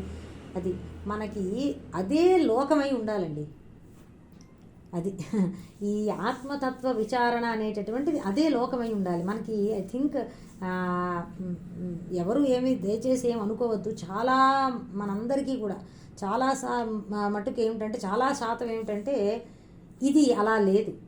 మనం చేస్తున్నటువంటి అధ్యాత్మ సాధన అనేటటువంటిది ఏ సాధన కూడా, భక్తి తీసుకోండి, కర్మయోగం తీసుకోండి, జ్ఞానయోగం తీసుకోండి, అంత పరిపక్వ దశలో లేదేమో అని నా ఉద్దేశం. మనం డెఫినెట్గా దాన్ని ఇంప్రూవ్ చేసుకోవాలండి. అదే మనకి లోకం అవ్వాలి, దాని గురించే ఆలోచన అవ్వాలి. ఒక్కసారి గురువు గారి కృప వల్ల మనకి అది కలిగింది. ఎప్పుడంటే మనం భగవద్గీతను నేర్చుకున్నాం, 1 ఏడాది పాటు మెమరైజ్ చేసిన వాళ్ళం అయ్యి ఉంటే ఆ ఏడాది మనకి భగవద్గీతే లోకంగా నిలిచింది. ఇక ఏది పట్టలేదు. ఆ టెస్ట్ ఇవ్వాలి, ఆ వారం అయితే టెస్ట్, లేకపోతే సిలబస్ వెనక్కి ఉండిపోతుంది, నాకు ఏ రిజల్ట్ వచ్చిందో నేను మళ్ళీ చదువుకోవాలి, ఇదే తాపత్రం. ఏదైనా ఫంక్షన్ వచ్చిందంటే అయ్యో నేను టెస్ట్ ఇవ్వలేనే, లేదా ఆ ఫంక్షన్ జరుగుతున్నా. మొన్న నేను మా ఇంట్లో ఏదో చిన్న ఫంక్షన్ అయితే వెళ్ళాను. అక్కడ మా చుట్టాల్లో ఒకరు భగవద్గీత ఇలా మెమరైజ్ చేస్తున్నారు. ఇప్పుడు కరెంట్ పీ బ్యాచ్లో ఉన్నారనమాట అండి. ఆవిడ పుస్తకం తెచ్చుకుని రాత్రి ఆ ఫంక్షన్ అయిపోతున్నా మొన్నాడు ఫంక్షన్ ఉందన్నా రాత్రి 1-2 వరకు కూర్చుని భగవద్గీత టెస్ట్ మిస్ అవ్వకూడదని ఆ వారం మధ్యలో బుధవారం జరిగింది ఫంక్షన్, ఆదివారం టెస్ట్ కదా, చదువుకుంటూ ఉన్నదట. నాకు అనిపించింది మన స్వామీజీ వారు ఎంత చేశారు, ఏం కదా. ఎప్పుడైనా జీవితంలో మనం ఇలా కష్టపడ్డామంటే దేనికైనా ఒక ఏడాది పాటు ఏదో 3 నెలలు ముక్కును పట్టేసి మనం ఏదో ఇంటర్మీడియట్ టెస్టులు అవి ఇచ్చేస్తాం, అది కాదు. ఒక 2 ఏళ్ళు కష్టపడి లేకపోతే ఎంట్రన్స్ పరీక్షలంతా రాస్తాం, అది సరే, అది వేరు. ఇలా మనము కేవలము జస్ట్ ఒక ఆధ్యాత్మిక సాధనలాగా ఇటువంటిదే మన కోసం, మనం ఎవరి కోసమో కాదు, దానివల్ల వేరే ప్రయోజనం మనకి ఉద్యోగాలు అలాంటివి కాదు. ఇది కేవలము మన సొంత ఉద్ధరణ, ఇది మనకి మాత్రమే ప్రయోజనం కలిగించేటటువంటి దీని గురించి మనం ఇట్లాంటి సాధన. నా మట్టుకైతే నేను భగవద్గీత ఇదే చేశానండి, ఇంకేదీ చేయలేదు. ఆ భగవద్గీత ఏడాది తర్వాత నాకు వెంటనే అనిపించింది, ఓహో ఇదన్నమాట భక్తి అనేటటువంటిది. అనన్యంగా నిరంతరము మనం అదే ధ్యాసలో ఉండాలి, ఆత్మజ్ఞానం ఎప్పుడూ అదే దృష్టిలో ఉండాలి అని నేను విని ఉన్నాను, చదివి ఉన్నాను. ఇదన్నమాట. ఈ ఏడాది పాటు ఏది జరిగినా పిల్లవాడికి, నాకు అప్పుడు నేను చదివేటప్పుడు మా పిల్లాడు చిన్నవాడు, ఇంకా అప్పుడు 5వ క్లాసు 6వ క్లాసు. ఏదన్నా రోగం వస్తే అమ్మో నేను అక్కడ డాక్టర్ దగ్గరికి వెళ్ళాలి, టెస్ట్ ఉంది, అయ్యో టెస్ట్ ఉంది, ఈ వారం ఏదన్నా పోతుందేమో, నేను ఎక్స్ట్రా గంట మళ్ళీ ఎక్స్ట్రా ఏదో టైంలో చదువుకోవాలి, అదే ఆలోచన అండి. పిల్లవాడికి అనారోగ్యం కలిగిందన్న బాధ కంటే కూడా భగవద్గీత టెస్టు అనేదే ఎక్కువ. ఇదండి అదే లోకంగా ఉండడం అంటే అది కేవలము ఇది ఎక్స్పీరియన్స్ అయిన వాళ్ళకే తెలుస్తుంది. ఇక వేరే వాళ్ళకి తెలిసే అవకాశం లేదు. అది కూడా శ్రద్ధగా ఆ ఏడాది పాటు లేదా 2 ఏళ్ళు ఎంత సమయం తీసుకుంటే అంత సమయం ఆ చదివి ఆ వారం టెస్టులు ఇచ్చే వాళ్ళకి ఐ థింక్ అది మీకు అది అనుభవంలో ఉన్నది అని నేను అనుకుంటున్నా. ఎక్కువ చెప్పక్కర్లేదు దాని గురించి. అదే లోకంగా ఉండడం అంటే అది. ఇప్పుడు భగవద్గీత మెమరైజ్ అయిపోయింది అనుకోండి, తర్వాత ఏమిటి అని అనిపిస్తుంది. పట్టుకోవాలి మళ్ళీ ఇంకొక లోకాన్ని, మళ్ళీ భగవద్గీత అర్థాలు ఏదో ఒకటి లోకంగా, ఇదే లోకం ఉండాలి మనకి. చాలా కష్టము అది, ఆ టెస్టులకి దానికే సాధ్యం అయ్యింది, కానీ చేసుకోవచ్చండి మనము. అలాగే మనం సాధన కంటిన్యూ చేస్తూ మనకి మనమే పెట్టుకుంటూ ఉండాలి. నేను తప్పకుండా అర్థం చేసుకోవాలి, ఈ శ్లోకాలు తెలుసుకోవాలి, లేదా ఉపనిషత్తులు అర్థం కావాలి నాకు, ఇట్లా మన జీవితంలో పెట్టుకోలేదనుకోండి మనస్సు నిద్రపుచ్చుతుంది మనల్ని, బాగా నిద్ర. ఇంతవరకు అదే చేశాంగా, అజ్ఞానం అనే గాఢ నిద్ర చెప్పానుగా ఇందాకే. నిద్రలో ఉన్నాం కొన్ని కోట్ల జన్మల నుంచి, ఇప్పుడు కాదండి, ఇప్పుడిప్పుడే మెలకు వస్తోందేమో, కదులుతున్నాం అన్నమాట. ఆ కదలికే గురువు గారు లేపుతున్నారు మనల్ని ఇటువంటి భగవద్గీతలో మొదలైనటువంటివి అందించి. అది గుర్తించి ప్రయత్నపూర్వకంగా మనమే లేచే ప్రయత్నం చేస్తే మన జన్మ ధన్యం అవుతుంది అంతే. ఇక 38వ శ్లోకము. నహి జ్ఞానేన సదృశం పవిత్రమిహ విద్యతే తత్స్వయం యోగ సంసిద్ధః కాలేనాత్మని విందతి. నహి జ్ఞానేన సదృశం పవిత్రం ఇహ విద్యతే తత్స్వయం యోగ సంసిద్ధః కాలేన ఆత్మని విందతి. ఇహ ఈ లోకంలో జ్ఞానేన సదృశం జ్ఞానంతో సమానమైన పవిత్రం న విద్యతేహి పరిశుద్ధిని కలిగించేది, న విద్యతే ఇక ఏదీ లేదు కదా. యోగ సంసిద్ధ యోగము చేత సంసిద్ధతను పొందినవాడు స్వయం తనకు తానే స్వయంగానే ఆత్మని తనయందే తత్ కాలేన విందతి ఆ జ్ఞానాన్ని కాలేన విందతి కాలక్రమంలో పొందుతాడు, క్రమక్రమంగా పొందుతాడు. లేకపోతే తాత్పర్యము ఈ లోకంలో జ్ఞానంతో సమానంగా పరిశుద్ధిని కలిగించేది మరొకటి లేదు. నిష్కామ కర్మయోగ, ఇక్కడ నేను యోగ సంసిద్ధ అనేటటువంటిది కొంచెం ఎక్స్పాండ్ చేశానండి. యోగము చేత అంటే ఏమిటా యోగము అంటే నిష్కామ కర్మయోగము, ధ్యాన యోగం, సమాధి యోగం మనకు 6వ అధ్యాయంలో చెప్పబోతున్నారు. అది ఆ ధ్యానం చేత పరిశుద్ధమైన చిత్తము గలవాడు స్వయంగా తనయందే ఆ జ్ఞానాన్ని కాలక్రమంలో పొందుతున్నాడు. ఇక్కడ పవిత్రం అన్నమాట పట్టుకుని మనం దాని గురించి చెప్పుకోవాలి. మనకి అసలు మలినం అంటే ఏమిటి, పవిత్రం అంటే ఏమిటి? మలినం అంటే వేరొక వస్తువుతో కలవడం అండి, అంతే కదా. ఇంప్యూరిటీస్ ఏంటి? ఇంప్యూరిటీస్ తనంతా తానుగా ప్యూర్గా లేదు అంటే ఇంకొకటి ఏదో అందులో కలిసింది అని, ఏదో ఒక వస్తువు పదార్థం. పవిత్రం అంటే ఏమిటంటే తనకంటే అన్యమైనది ఏదీ కలవకుండా ఉండడమే పవిత్రం అంటే కదా. ఇప్పుడు మనకి బాహ్యంలో పవిత్రాన్ని, శారీరకంగా మనకి పవిత్రాన్ని, శుద్ధిని కలిగించేటటువంటి, శుద్ధత్వాన్ని కలిగించేటటువంటివి ఉన్నాయి. పంచభూతాలన్నీ కూడా కలిగిస్తాయండి. జలము, అగ్ని, వాయువు మొదలైనటువంటివన్నీ పవిత్రతను మనకి చేకూర్చుతాయి.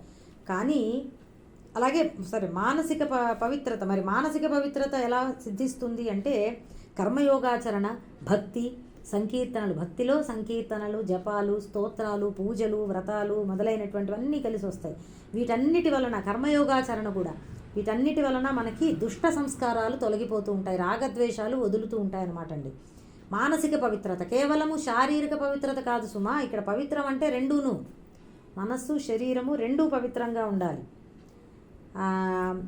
అయితే ఇవన్నీ ఏంటంటే తాత్కాలికంగా పనిచేస్తూ ఉంటాయండి. మలినాలు మళ్ళీ అంటుకుంటూ ఉంటాయి. ఇప్పుడు శారీరకంగా కూడా అంతే కదండి. మనం ఇవాళ స్నానం చేసామంటే మళ్ళీ మొన్నాడు చేయాలి, మళ్ళీ అశుద్ధి, మళ్ళీ మాలిన్యాలు చేరుకుంటాయి రాత్రి నిద్రపోయిన వెంటనే.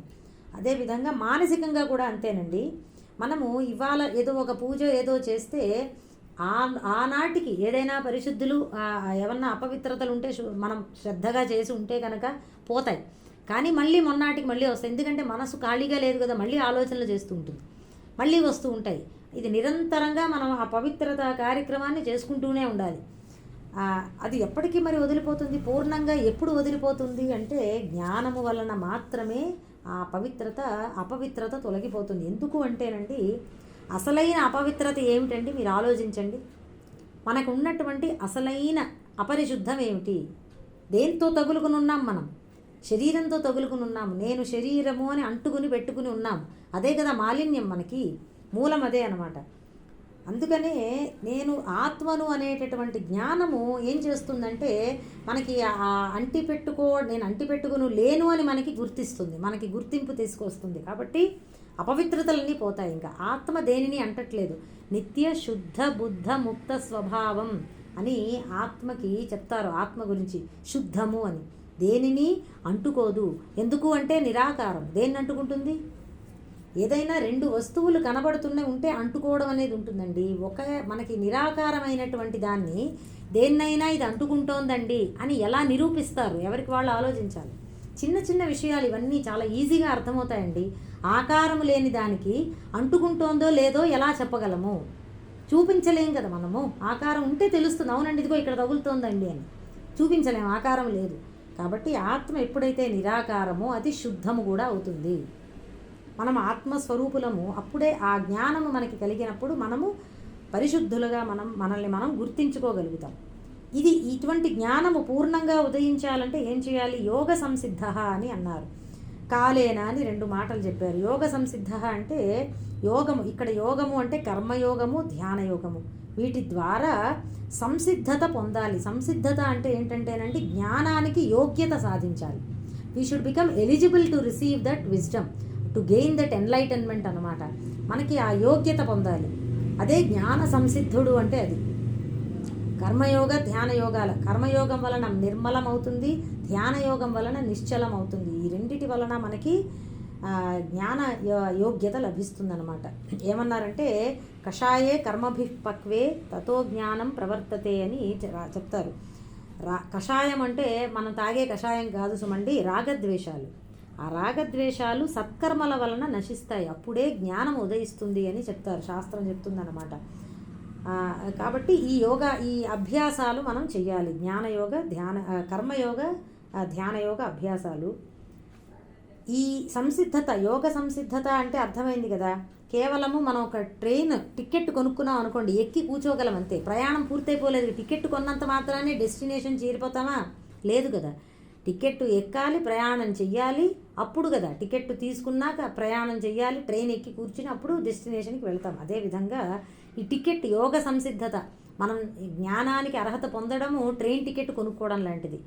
మనము ఆ మోక్షం అనేటటువంటి ట్రైన్ని ఎక్కాలి, ఇంకా సాధన ఉంది, మర్చిపోవద్దు. అప్పుడే గురువు దగ్గర శ్రవణము మననము ఇవన్నీ చేసుకోవడం, అప్పుడు మనకి ఫైనల్గా చేరుకోవడం గమ్యాన్ని. ఏమన్నారు? స్వయంగా తనయందే గుర్తిస్తాడు. చెప్పాను కదా, ఇందాక కూడా మా ద్రక్ష్యసి ఆత్మని, అక్కడ కూడా ద్రక్ష్యసి దర్శిస్తాడు, ఇక్కడ గుర్తిస్తాడు.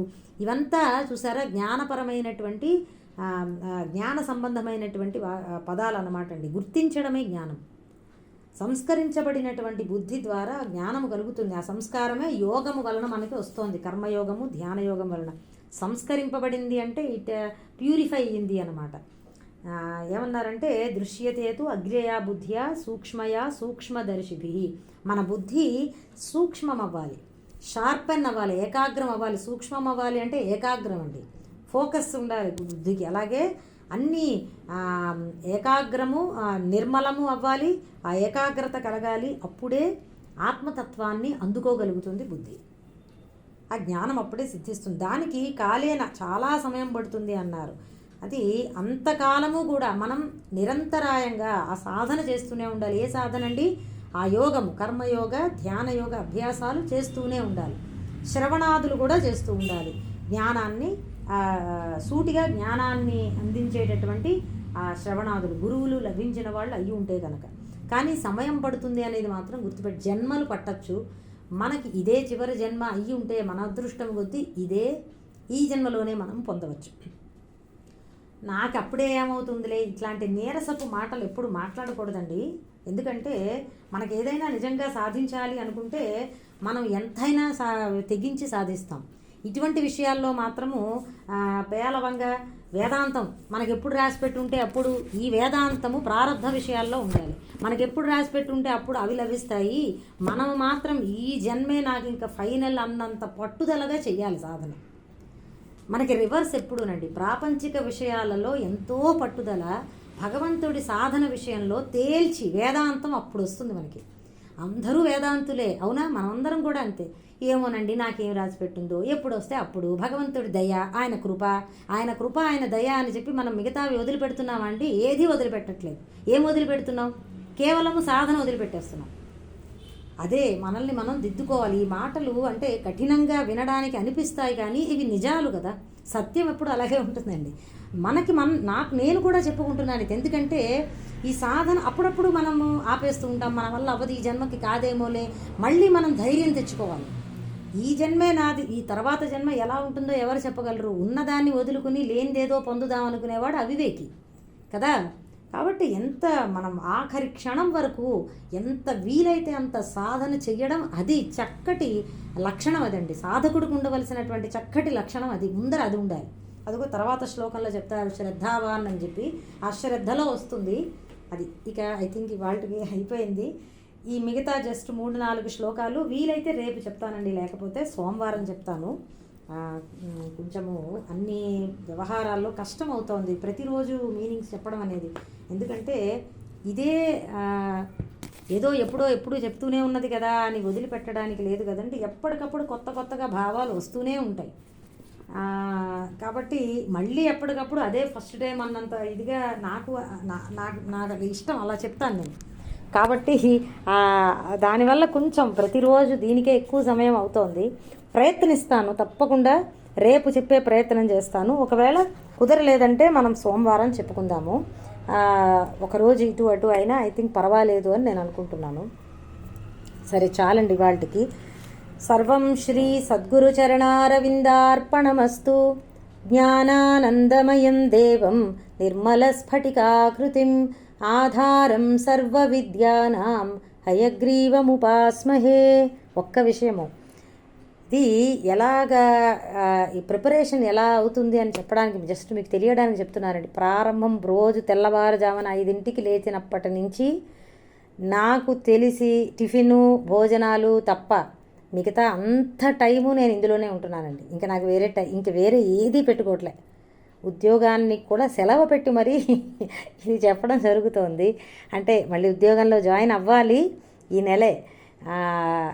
భగవంతుడి కృప వల్ల నడుస్తోంది కానీ అంత సులభంగా అయితే లేదు. కాబట్టి ప్రయత్నం చేస్తున్నాను. ఎంతవరకు మనకి సాధ్యమవుతుందో, భగవానుడు ఎంతవరకు ఆ శక్తిని మనకి ఇస్తాడో, మన శాయశక్తులా ప్రయత్నం చేయడం అంటారు కదండి. 100% కాదు, 200% ఎఫర్ట్. ఇక మెలకుగా ఉన్నంతసేపు నిద్రలో కూడా నాకు ఇవే శ్లోకాలు, ఇవే ఆలోచనలు, ఇది అలాగే అది ఒక మంచి యోగం కూడా. ఇప్పుడే చెప్పుకున్నాం కదా, అదే లోకంగా ఉండడం అంటే నాకు ఆ గురువు గారి అనుగ్రహం వలన ఇట్లా ఇదే లోకంగా ఈ విధంగా ప్రాప్తించింది. ఇది ఎప్పటికీ వదులుకోకూడదు, ఇది ఇలాగే ఉంచుకోవాలి. అందుకే వదలను నేను. కానీ అందరికీ కూడా కష్టం అవుతుంది ఇంట్లో వాళ్ళకి అని అప్పుడప్పుడు ట్రై చేస్తాను. ఏదైనా రేపు కాకపోతే నెక్స్ట్ వీక్లో ఒకరోజు కొంచెం రెస్ట్ ఇచ్చి మళ్ళీ కంటిన్యూ చేస్తాను. ఓకేనండి, చాలు. జై గురుదత్త. ఇవాళకి చాలండి.